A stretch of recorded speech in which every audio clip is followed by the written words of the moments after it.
நேர்காணல்களில் கூறப்படும் அனைத்து கருத்துக்களுமே ஜோதிடர்களின் கருத்துக்களே.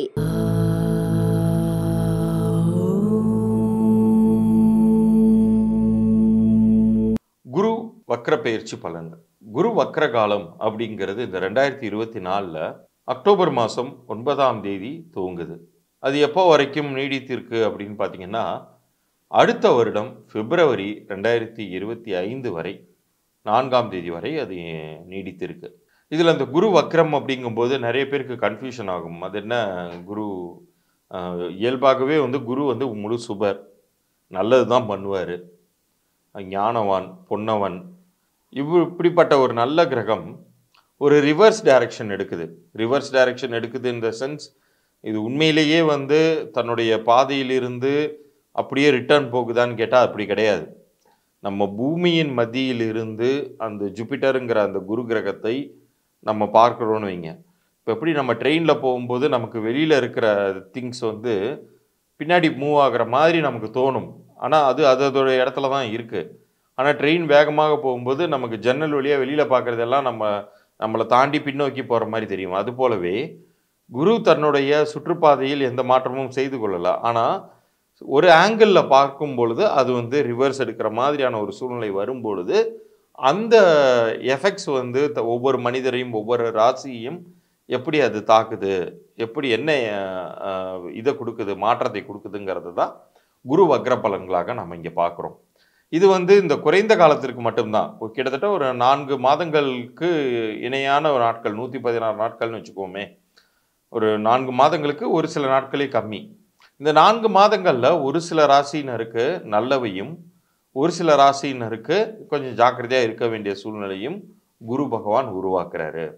ஸோ யாரெல்லாம் ஜாக்கிரதையாக இருக்கணும், யாரெல்லாம் ரொம்ப நல்ல பலன்களை எதிர்நோக்கி இருக்கலாம் அப்படிங்கிறத பற்றி மிக விலாவரியாக இந்த பதிவில் நான் சொல்வதாக இருக்கேன். இப்போ ஒரு சில பேருக்கு பொருந்தலைன்னு சொல்லிட்டாலும் நீங்கள் கவலைப்பட வேண்டாம். இதிலிருந்து மீள்வது எப்படி, நம்ம லைஃப்பை ஸ்மூத்தாக வச்சுக்கிறது எப்படிங்கிறத பற்றி இந்த பகுதியின் இறுதியில் நான் சொல்ல போகிறேன். ஏன்னா அடுத்தடுத்து சனி பயிற்சி, ராகு கேது பயிற்சின்னு வரிசையாக வரப்போகுது. ஏதாச்சும் ஒன்று நம்மளை போட்டு தாக்க தான் போகுது, அடிக்க தான் போகுது. ஸோ அதிலிருந்து நம்மை தற்காத்து கொள்வது எப்படிங்கிறது இந்த பகுதியின் இறுதியில் சொல்கிறேன். இப்போ பலன்களுக்குள்ளார போலாம்பாங்க.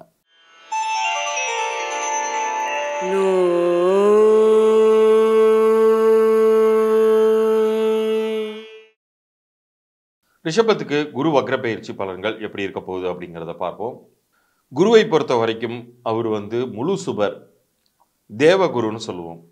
ஆனால் ரிஷபராசியின் அதிபதி யாருன்னு கேட்டிங்கன்னா அசுர குருவான சுக்கராச்சாரியர். அதுலேயும் இந்த காலகட்டத்தில் உங்களுக்கு குரு நிறைய நல்ல பலன்களை ஏற்படுத்துகிறாரோ இல்லையோ, நிறைய காலதாமதங்களும் டிசப்பாயின்மெண்ட்ஸும் ஒரு பக்கம் ஏற்பட்டு கொண்டே தான் இருக்கும். ஆனால் இதில் இன்னொரு பாயிண்ட்டையும் நீங்கள் மறந்துடக்கூடாது. ஏன்னா உங்களுக்கு அவர் அஷ்டமாதிபதி குரு. அப்படிப்பட்ட குரு ரிவர்ஸ் ஆகுறார். ரிவர்ஸ் ஆகும்போது மைனஸ் இன்ட்டு மைனஸ், 2 மைனஸ் இணையுது. அப்போ அது ப்ளஸ் ஆகவே முடியும். ஏன்னா சுக்கிரனுக்கு அவர் நல்லவரா, சுக்கிரனுக்கு அவர் இணை சேர்ந்து பயணிக்கக்கூடியவரான்னு கேட்டால் இவர் வேறு துருவம், அவர் வேறு துருவம். இவர் அசுரகுரு, அவர் சுக்கிரன் அசுரகுரு, பிரகஸ்பதி இந்த ஜூபிட்டர் தேவகுருன்னு சொல்லுவோம். அப்படிப்பட்ட சூழ்நிலையில் அந்த குரு ரிவர்ஸில் இந்த வக்ரமாக நடக்கும் பொழுது சில பாசிட்டிவ் விஷயங்களையும் செய்து தருவார். அப்படி என்ன பாசிட்டிவ் விஷயங்கள் அப்படின்னு சொல்லி பார்க்கும்போது, இயல்பாகவே உங்களுக்கு நிறைய தயக்கங்களோடு தான் ஒவ்வொரு விஷயத்தையும் அப்ரோச் பண்ணுவீங்க.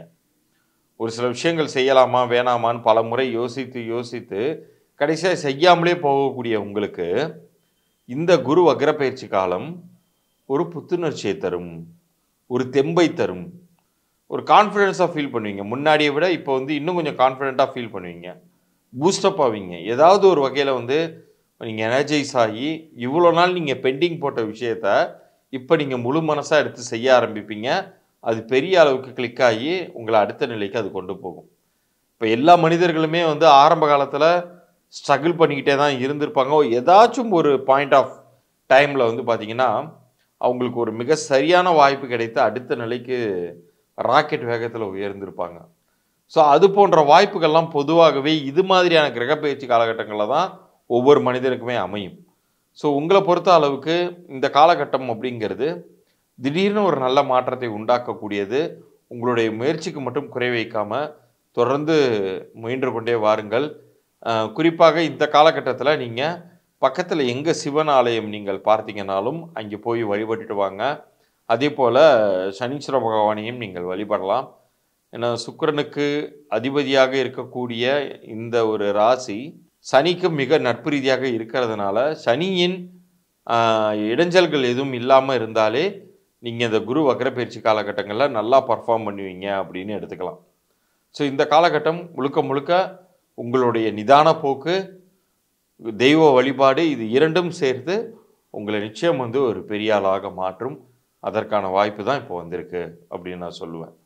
அதே மாதிரி இந்த சமயங்கள்ல யாராச்சும் திருநள்ளாறு போறதுக்கு வாய்ப்பு கிடைச்சிச்சுன்னா, அந்த வாய்ப்பை மிஸ் பண்ணாதீங்க.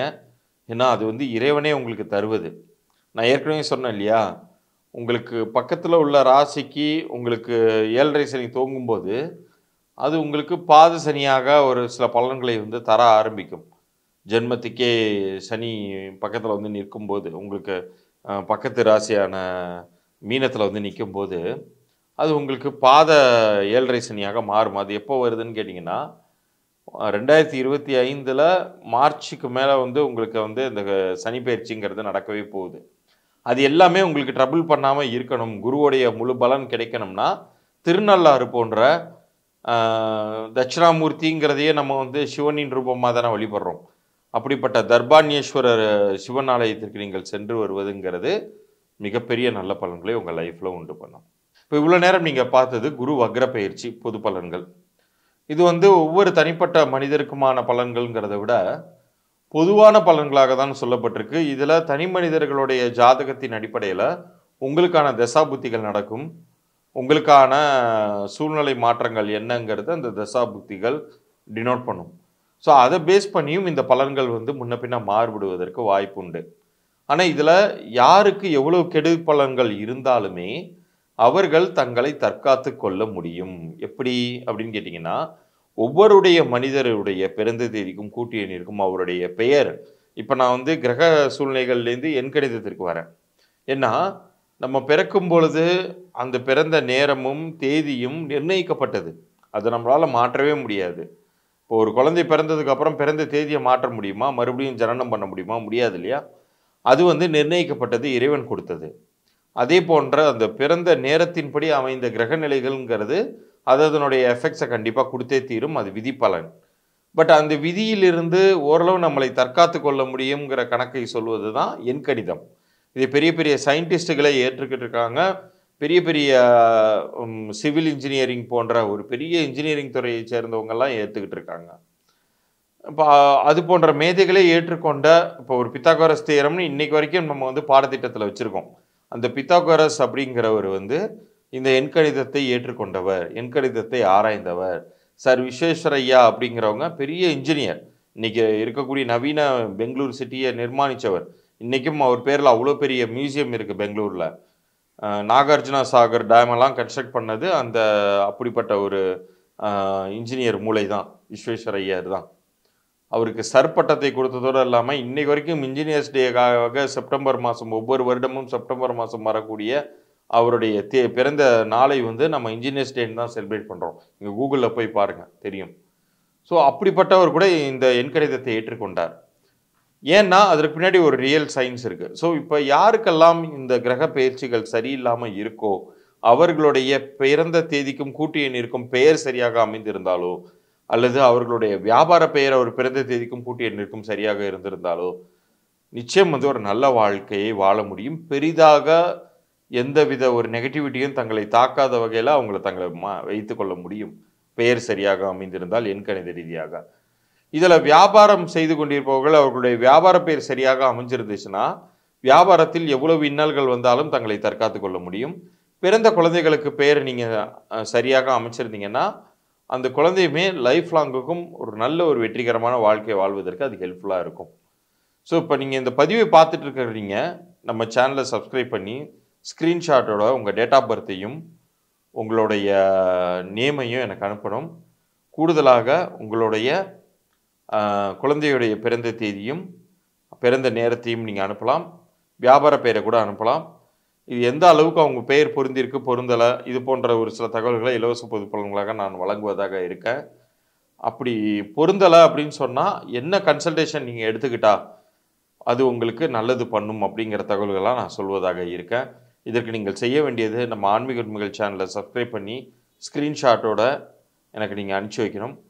அந்த ஸ்க்ரீன்ஷாட்டோட சேர்த்து இப்போ நான் சொன்ன டீட்டெயில் எல்லாமே அனுப்பிச்சி விடுங்க. உங்களுக்கான இலவச பொது பலன்கள் நான் 3 நாட்களுக்குள்ளார பதிவு செய்து அனுப்புகிறேன். மீண்டும் அடுத்த ஒரு இன்ட்ரெஸ்டிங்கான பதிவில் சந்திப்போம்.